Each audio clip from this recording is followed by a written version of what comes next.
Hello बच्चों, let us read the question. The angle theta between the direction of forces A and B is 90 degree. So क्या कह रहा है हमें कि दो वेक्टर जो हैं, दो डायरेक्शन फोर्सेस है A एंड B, इन दोनों के बीच जो एंगल है वो कितना है? 90 degree. Let us suppose this is vector A and this is vector B, where A is equals to 8 dyne, है ना, जहां पर A का जो मैग्नीट्यूड है वो 8 डाइन दिया है और B का जो मैग्नीट्यूड है वो 6 डाइन है. तो हम लिख सकते हैं कि magnitude of A is 8 dyne. तो यहाँ dyne is the unit of CGS, है ना, फोर्स की CGS यूनिट है, और B जो है हमें दे दिया है 6 डाइन.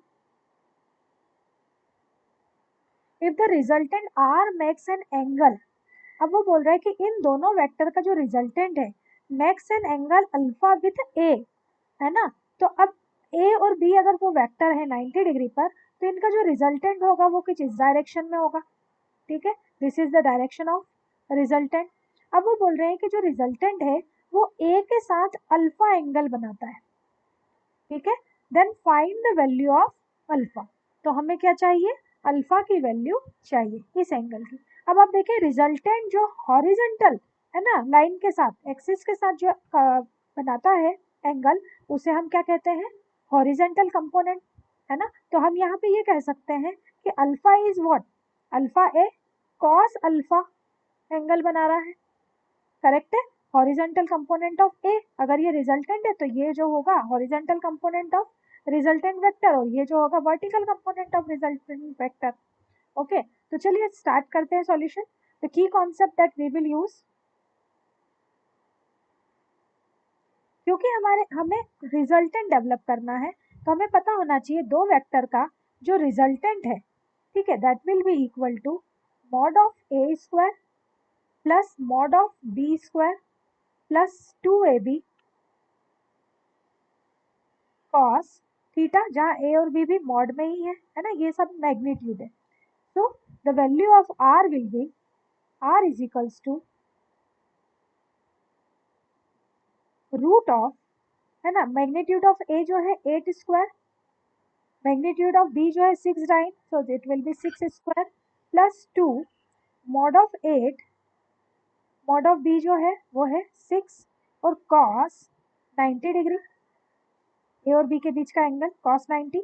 कॉस 90 जो है 0 होता है, तो हमारा जो रिजल्टेंट का मैग्नीट्यूड होगा वो हो जाएगा root of 8 square plus 6 square only. तो यहाँ पे 8 का स्क्वायर हो गया 64 plus 36, root of 64 plus 36, that will give you root of 100.